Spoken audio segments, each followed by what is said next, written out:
One question. If we win, just how much do we get? One very special detail on set could have helped the Squid Game players survive.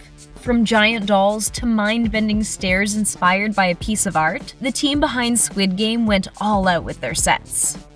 While CGI is used to create or complete certain images, many of the sets and backdrops seen in Squid Game were fabricated just for the show.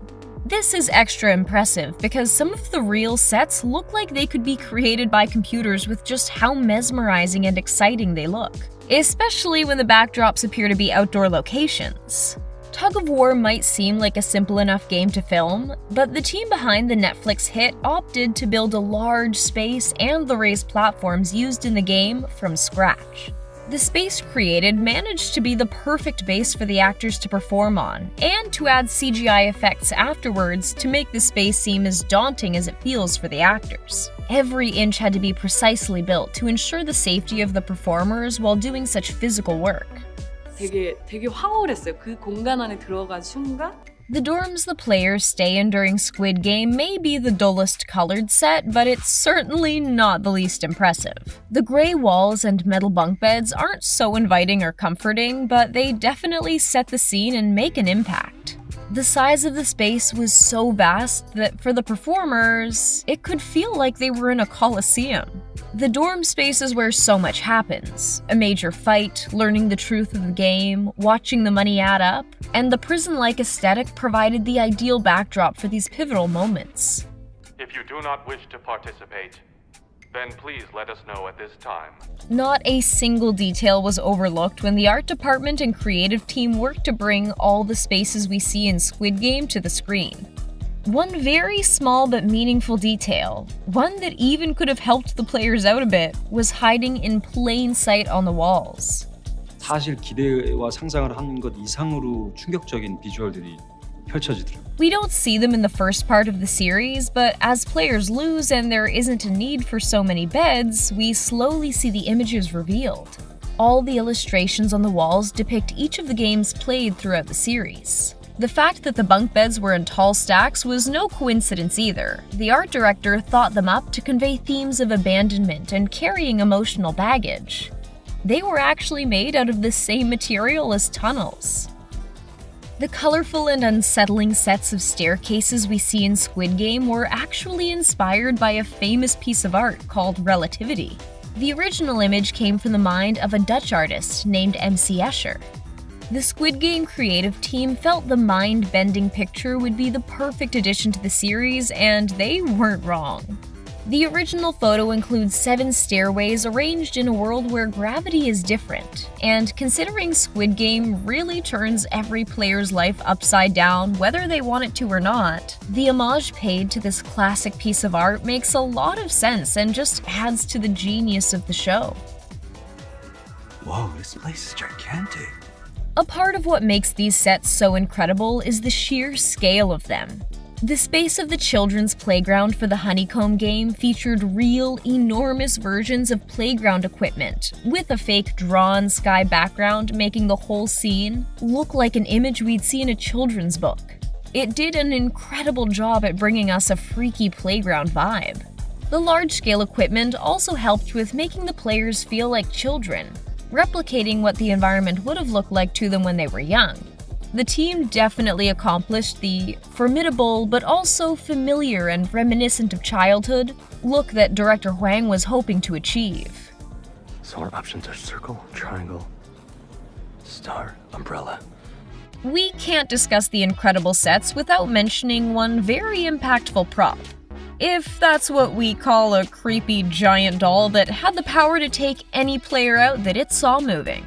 The red light, green light doll is a major part of the scene for the initial game and shockingly wasn't created just for the show.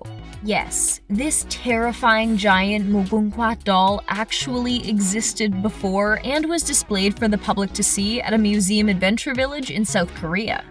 The doll is back in its original home since the production wrapped, so people can see this amazing piece of the Squid Game story in person. It seems like the games were tough for the doll as well, since it now is inexplicably missing one of its hands. Some cast members were actually speechless when they were on set for the first time, thrilled by the fact that they'd get to interact and perform in these incredible spaces. The actor who plays number 1 had a really intense nostalgic reaction when he was on set where the marbles game takes place. 솔직히도 저도 했어요. 어렸을 때 해서 그 생각도 나고. All the houses and streets we see were built from the ground up. No small feat, but so worth the final, incredible product. The set had the power to transport the cast members themselves to other places, so it's no surprise they've completely captured us. For director of the series Hwang, it was important to build an authentic world so the team could more easily tell the story truthfully, meaning not a lot of CGI ended up being used. Not a corner was cut, and the Squid Game team decided to really build everything we see. Oftentimes, extremely large versions, which only added to the impressive production. One of the coolest examples of a non-CGI shot is the very first game, Red Light, Green Light, where there were actually over 400 performers on the set playing the game. Oftentimes, in scenes like these, loads of people end up being added in with CGI, but since the set itself was so enormous, they were able to accommodate a massive cast and crew. Over there. Looks really freaky. For the performers, seeing the sets for the first time blew them away and they needed to capture the magic. 첫날 아침에 이제 세트장을 들어가면은 사진 찍기 바빠요. The cast had, of course, had time with the script for a while before they arrived to film, and when reading, naturally thought up of what the sets were going to look like. For the most part, it was not at all what they'd expected, and some actors were even caught off guard, shocked that these incredible spaces existed and that they were the lucky actors who got to perform on them. For other actors, the set felt a bit like a fantasy or dream world. The colors and childlike structures are surprising and catch audiences off guard in a fantastic way as well. The sheer scale of it all was overwhelming, but the performers managed to fill the space right up with their incredible acting. With so many interesting locations, it's a bit surprising that the whole production is filmed in just one city. About an hour outside of Seoul, South Korea is Daejeon. This city has been the home base for many South Korean productions and is now home to Squid Game, where so much magic was created. Since there wasn't any big traveling being done, the budget for the set could be a bit higher and the team took advantage of it. These creations were far from cheap. I think that's what she said. The sets of Squid Game are a major contributor to why the show has become such a hit. They really play characters of their own and add massive amounts of info and energy to the story. They somehow manage to make childlike images terrifying and present unsettling scenes we couldn't even have thought up in our worst nightmares. Which set were you most excited by?